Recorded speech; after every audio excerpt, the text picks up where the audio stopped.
Hello friends, आप सभी कैसे हैं। आई होप कि आप सभी लोग अच्छे होंगे, स्वस्थ होंगे, मस्त होंगे और अपनी परीक्षाओं में व्यस्त होंगे। मैं कुछ चुनिंदा प्रश्नों के साथ जो अक्सर NET, JRF, TT, CTET, super TET आदि में कभी कभी सीधे तौर पर और कभी कभी घुमा फिरा के पूछे जाते हैं के साथ उपस्थित हूँ। चलिए चलते हैं प्रश्नों की ओर। आगमन पद्धति विशेष तथ्यों की ओर से सामान्य तथ्यों की ओर बढ़ा जाता है। विशेष तथ्यों के आधार पर सामान्य निष्कर्ष निकाला जाता है। आगमन विधि उदाहरणों से आरंभ होती है और उदाहरण के माध्यम से ही सामान्य नियमों का प्रतिपादन करती है। फ्रेंड्स, बहुत से लोग आगमन पद्धति और निगमन पद्धति में कंफ्यूज हो जाते हैं। हम यहाँ क्लियर करेंगे कि आगमन पद्धति कैसे शुरू होती है। जैसे देखिए, विशेष तथ्य या उदाहरण को ले लीजिए। विशेष तथ्यों की ओर से सामान्य तथ्यों की ओर बढ़ा जाता है और आगमन विधि में उदाहरणों से आरंभ होती है और उदाहरण के माध्यम से ही सामान्य नियमों का प्रतिपादन करती है। उदाहरण जैसे मनुष्य मरणशील है, सुकरात मनुष्य है, अतएव सुकरात मरणशील है। देखिए, ये विशिष्ट तथ्य है या उदाहरण है। सुकरात की मनुष्य मरणशील है, अतएव सुकरात मनुष्य है और सुकरात मरणशील है। निगमन पद्धति में क्या होता है? निगमन पद्धति सामान्य सत्य से तर्क द्वारा, आगमन पद्धति में विशिष्ट तर्क है, विशिष्ट तथ्य है और सामान्य निगमन पद्धति में सामान्य सत्य से तर्क द्वारा अज्ञान सत्य को प्रमाणित किया जाता है। जैसे राम मरणशील है, ये क्या है? सामान्य सत्य है कि राम मरणशील है। राम मनुष्य है, अतएव मनुष्य मरणशील है। और यही आगमन पद्धति में क्या होता है कि उदाहरण से शुरू होता है या विशेष तथ्यों से शुरू होता है। मनुष्य मरणशील है आगमन पद्धति और राम मरणशील है ये निगमन पद्धति। सामान्य सत्य से तर्क द्वारा अज्ञात सत्य को प्रमाणित किया जाता है। आगमन तर्क प्रकृति की समरूपता पर आधारित होता है।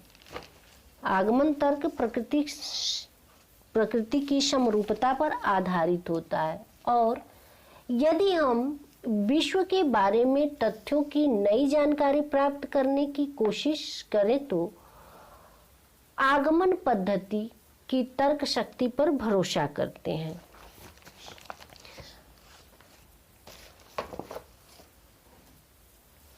नेक्स्ट क्वेश्चन है,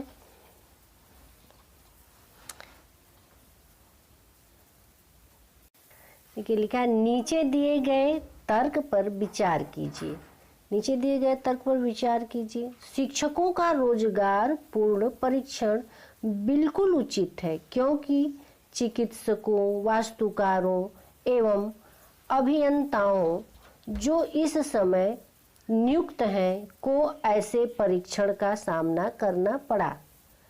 यहाँ ये देखने योग्य बात है कि जैसे ये चिकित्सक हैं, चिकित्सक, वास्तुकार, अभियंता को जो इस समय कार्यरत हैं या नियुक्त हैं को ऐसे परीक्षण का सामना करना पड़ा, तो शिक्षक का अगर रोजगार पूर्ण परीक्षण हो रहा है तो वो बिल्कुल उचित है। तो इसमें यहाँ कौन सा तर्क है? यह किस प्रकार का तर्क है? सादृश्य मूलक, मनोवैज्ञानिक, जैविक और निगमनात्मक। तो ये है सादृश्य मूलक तर्क। यहाँ पे सादृश्य मूलक तर्क है, यानी कि इसमें सभी में समानता है। कई साल नेट में ये क्वेश्चन बहुत बार आया। नेक्स्ट बढ़ते हैं आगे। जैसे प्रज्ञा की श्रेष्ठता किसी एक विषय के बारे में उसकी एकाग्रता शक्ति पर उसी प्रकार निर्भर करती है जिस प्रकार दर्पण पर पड़ने वाले सभी किरणों को एक बिंदु पर संग्रहित करता है। देखिए इसमें भी है कि दर्पण पर पड़ने वाली सभी किरणें, यहाँ खास क्या है, दर्पण पर पड़ने वाली सभी किरणें जो कि एक बिंदु पर संग्रहित करता है। उपरोक्त कथन में किस प्रकार का तर्क निहित है?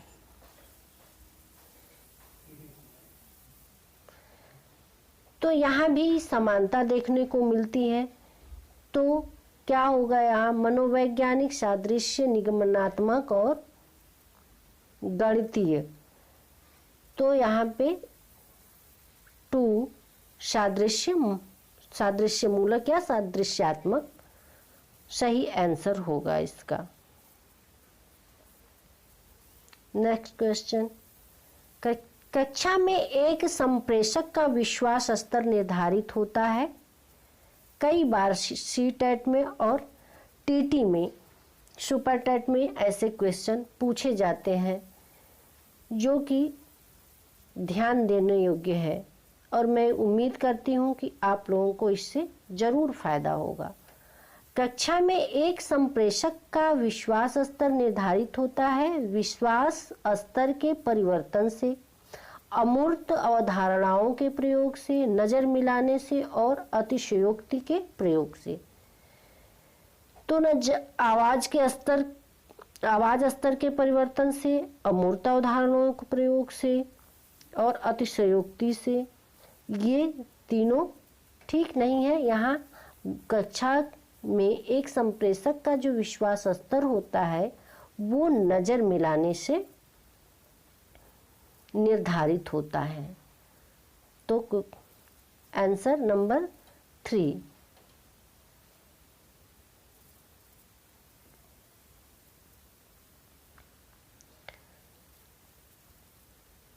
Next question. अर्थपूर्ण परिभाषा जिसे सोच समझकर कुछ प्रतीकों के लिए निर्दिष्ट किया जाता है कहलाता है परिशुद्ध, स्वनिर्मित परिभाषा, प्रत्ययकारी और कोश विषयक। यहाँ पे मिसप्रिंट हो गया है, विषयक है, कोश विषयक। तो समझ बूझकर जिसे सोच समझकर कुछ प्रतीकों के लिए निर्दिष्ट किया जाता है वो भाषा होती है स्वनिर्मित भाषा, यानी अपने से निर्माण की गई भाषा। Next question. वाणी की बजाय आवाज के पहलुओं को जाना जाता है वैयक्तिक भाषा के रूप में, पराभाषा के रूप में, वितरण भाषा के रूप में और शारीरिक भाषा के रूप में। तो वाणी की बजाय आवाज के पहलुओं को जाना जाता है पराभाषा के रूप में।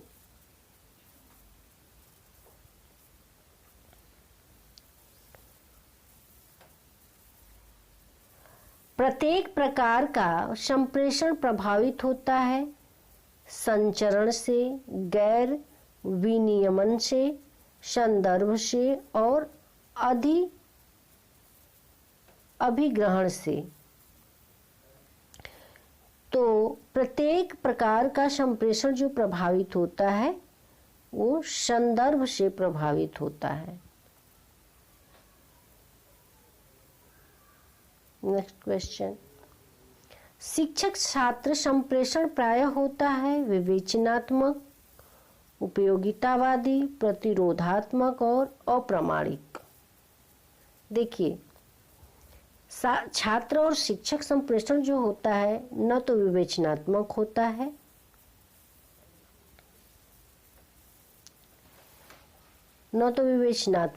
है न ही प्रतिरोध उत्पन्न करने वाला होता है, प्रतिरोधात्मक होता है, ना ही अप्रामाणिक होता है।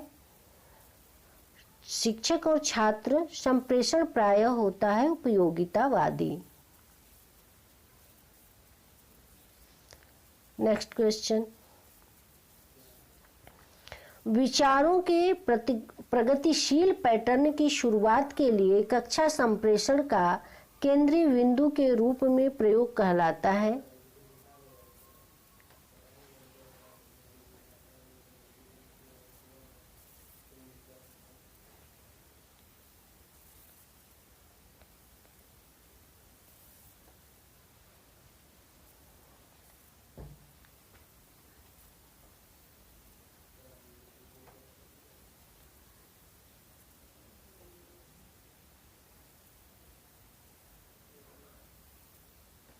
शिक्षक छात्र संप्रेषण प्राय होता है उपयोगितावादी। और विचारों के गतिशील पैटर्न की शुरुआत के लिए कक्षा संप्रेषण का केंद्रीय बिंदु के रूप में प्रयोग कहलाता है समस्या उन्मुखीकरण, विचार प्रोटोकॉल, मस्तिष्क चित्रण और व्यवस्थापन।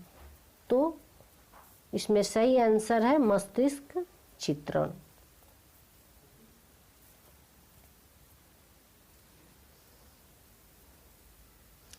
निम्न में से किस आधार पर ज्यां प्याजे ने मानव विकास का संज्ञानात्मक सिद्धांत दिया? बार बार नेट में, सीटेट में, टेट में इस ज्यां प्याजे महोदय को लेकर कोई ना कोई क्वेश्चन जरूर आता है, तो ये ध्यान देने योग्य क्वेश्चन है। इसमें मैंने पहले ही कहा कि इसमें सारे क्वेश्चन हमने वही लिए हैं जो कि बार बार रिपीट होते हैं परीक्षाओं में।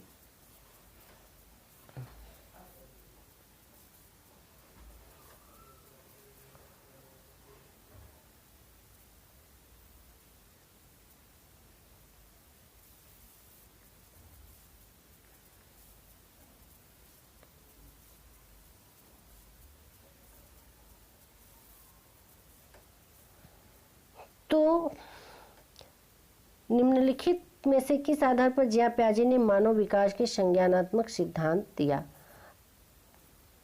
ज्यां प्याजे महोदय ने मानव विकास का संज्ञानात्मक सिद्धांत दिया प्रायोगिक अनुसंधान, क्रियात्मक अनुसंधान और मूल्यांकन अनुसंधान, मौलिक अनुसंधान। तो इसमें से सही है नंबर 4 मौलिक अनुसंधान।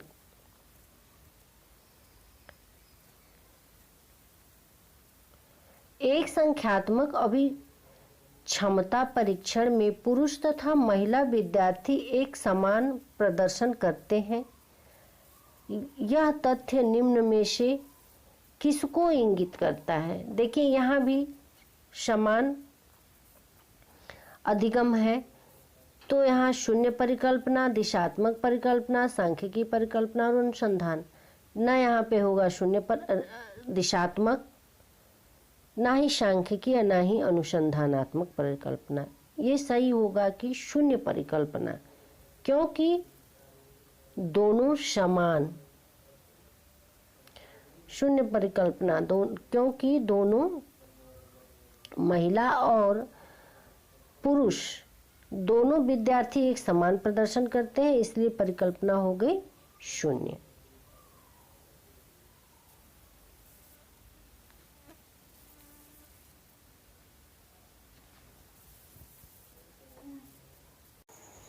फ्रेंड्स, ये मेरी पहली वीडियो है। अगर वीडियो आपको अच्छा लगे तो चैनल को लाइक और सब्सक्राइब ज़रूर कीजिएगा। लाइक इसलिए ताकि अगली वीडियो बनाने के लिए हमें मोटिवेशन मिले, और सब्सक्राइब इसलिए ताकि अगली वीडियो बनाएं तो आपके पास पहुंच जाए। चलिए बढ़ते हैं आगे क्वेश्चन की ओर। देखिए, निम्नांकित में से ज्ञान संबंधी योग्यता का उच्चतम स्तर क्या है? समझना, विश्लेषण करना, मूल्यांकन करना और जानना। तो ज्ञान संबंधी जो योग्यता है इसका उच्चतम स्तर होता है मूल्यांकन करना। ओके फ्रेंड्स, नेक्स्ट क्वेश्चन की ओर बढ़ते हैं। यदि हम विश्व के बारे में तथ्यों की नई जानकारी प्राप्त करने की कोशिश करें तो निम्न में से किस प्रकार की तर्क शक्ति पर भरोसा करें? अगर हम विश्व के बारे में नई जानकारी प्राप्त करना चाहते हैं तो उसमें हम किस प्रकार की पद्धति को अपनाएंगे? निगमनात्मक पद्धति और प्रदर्शनात्मक पद्धति, तीसरा है शरीर विज्ञान संबंधी, चौथा आगमनात्मक पद्धति। फ्रेंड्स, अगर हम चीज़ों के बारे में या विश्व के बारे में नई जानकारी प्राप्त करें तो उसके लिए हमें आगमनात्मक पद्धति अपनाना होगा। चलिए नेक्स्ट क्वेश्चन की तरफ बढ़ते हैं। देखिए यहाँ पे दिया है नैदानिक मूल्यांकन अभिनिश्चित करता है। देखिए नैदानिक मूल्यांकन अनिश्चित करता है, क्या करता है? अभिनिश्चित करता है अनुदेशों के प्रारंभ में विद्यार्थियों का कार्य निष्पादन, अनुदेशों के दौरान अधिगम की प्रगति और विफलता, अनुदेशों के अंत में उपलब्धि की स्थिति और अनुदेशों के दौरान अधिगम की सतत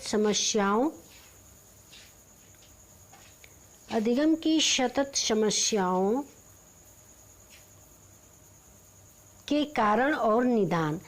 देखिए फ्रेंड्स, आपको बहुत डीपली में जाने की ज़रूरत नहीं है, क्योंकि नेट या किसी भी अगर एग्ज़ाम को हम देते हैं तो उसमें क्या होता है कि हमें जल्दी से जल्दी कम समय में ज़्यादा से ज़्यादा क्वेश्चन करने होते हैं, और यदि हम जल्दी से जल्दी उन क्वेश्चनों की पहचान कर लें तो हमारा बहुत से समय बच जाएगा। तो इसमें आपको ये देखना है कि जहाँ भी निदान आया, नैदानिक मूल्यांकन अभिनिश्चित करता है। जहाँ निदान आया वहाँ समस्याओं के कारण और निदान जरूर रहेंगे। समस्याओं के कारण का हम क्या करते हैं? निदान करते हैं। तो जहाँ नैदानिक है वहाँ देखिएगा वो समस्याओं के कारण और निदान जरूर होंगे उसमें। तो इसलिए हम इससे पहचान कर सकते हैं। वैसे भी किसी भी समस्या के कारण को जानेंगे तभी तो उसका हम निदान कर पाएंगे। तो यही होता है कि नैदानिक मूल्यांकन अभिनिश्चित करता है अनुदेशों के दौरान अभिगम की सतत समस्याओं के कारण और निदान।